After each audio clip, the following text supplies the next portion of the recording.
दुर्गा पूजा कोलकाता का सबसे बड़ा त्योहार है और इस त्योहार में एक डरावनी कहानी छिपी हुई है।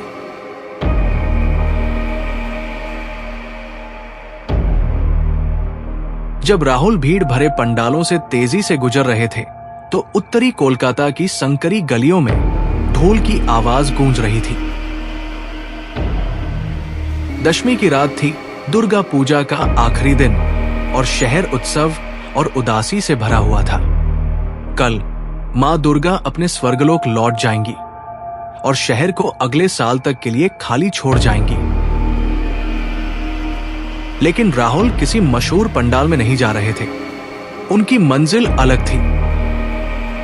चितपुर रोड पर एक सुनसान गली में एक छोटा सा भुला दिया गया पंडाल, जिसके बारे में उनकी दादी ने अपनी अंतिम सांस में कहा था, काली पंडाल ढूंढो पुराने श्मशान घाट के पीछे, वो अभी भी इंतजार कर रही है। सड़क के ठीक नीचे चल रहे उत्सव की भीड़ के सामने गली में अजीब सा सन्नाटा था।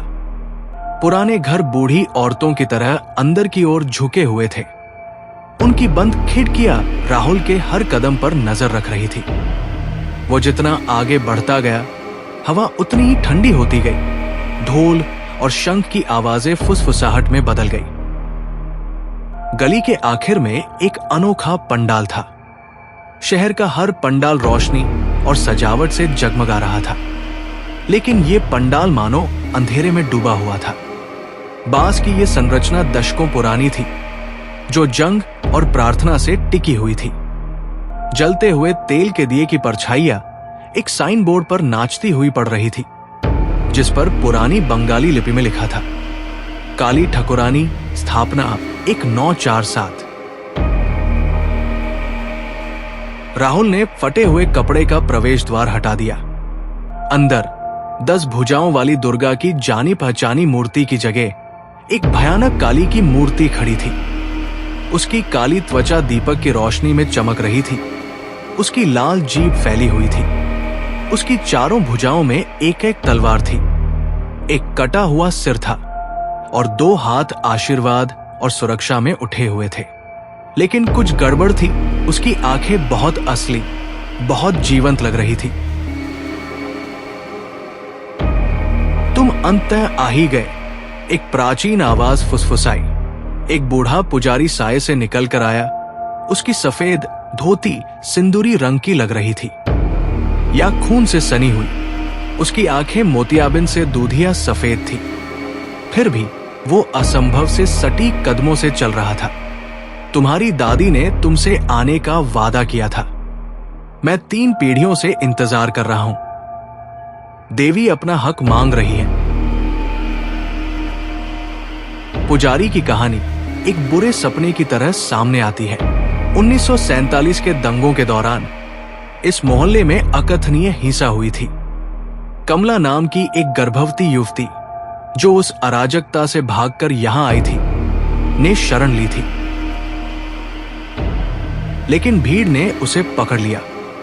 अपने अंतिम क्षणों में उसने बदला लेने के लिए देवी काली से प्रार्थना की। देवी ने उसकी प्रार्थना सुन ली। पुजारी ने फुसफुसाते हुए कहा, लेकिन ईश्वरीय न्याय की एक कीमत चुकानी पड़ती है। हर साल 10वीं की रात को काली मां अपने अपराधियों में से एक को चुनती है। तुम्हारे परदादा, वे भी उन्हीं अपराधियों में से एक थे। राहुल ने भागने की कोशिश की, लेकिन पंडाल का द्वार गायब हो चुका था। दीवारें धड़क रही थी, मानो दिल की धड़कन हो।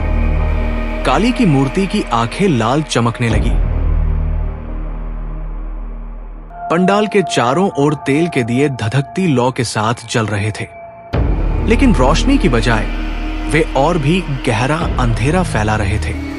परछाई में अर्जुन ने उन्हें देखा, दंगे में मारे गए सभी लोगों की आत्माएं। उनकी आंखें सूनी, उनके मुंह अनंत चीखों से खुले हुए। पुजारी ने संस्कृत में मंत्रोच्चार शुरू किया। उसकी आवाज इतनी ऊंची होती गई कि ऐसा लगा जैसे कोई दुष्टों का समूह इकट्ठा हो रहा हो। काली की मूर्ति अपने आसन से उतरी। उसकी तलवार से ताजा खून टपक रहा था। और उसके कटे हुए सिर की माला झूल रही थी। देरी से मिला न्याय, न्याय से वंचित होना नहीं है। काली माता ने गरजती आवाज में कहा, आज रात तुम्हारा वंश समाप्त हो जाएगा। राहुल को अपनी दादी के अंतिम शब्द याद आ गए, सिर्फ पंडाल ढूंढने के बारे में नहीं, बल्कि कुछ और भी। उसे बताओ, कमला ने उसे माफ कर दिया है।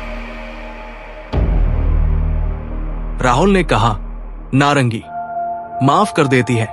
मेरी दादी ने अपनी पूरी जिंदगी दंगा पीड़ितों की मदद करने, स्कूल बनवाने, गरीबों को खाना खिलाने में बिता दी। वो अपराध बोध से ग्रस्त थी, लेकिन उनके अंदर प्यार भी था। देवी रुक गई। टिमटिमाती रोशनी में उनकी तीव्र अभिव्यक्ति क्षण भर के लिए नरम पड़ गई।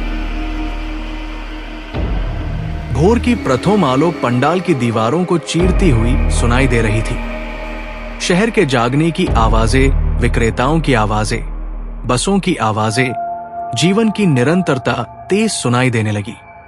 काली का मातृ रूप फीका पड़ने लगा। मूर्ति धूल में बदल गई। पुजारी मुस्कुराए। 75 सालों में उनकी पहली सच्ची मुस्कान और सुबह के कोहरे की तरह फीकी पड़ गई। पंडाल ढह गया और सिर्फ खाली जमीन रह गई जहां जंगली गेंदे खिले हुए थे।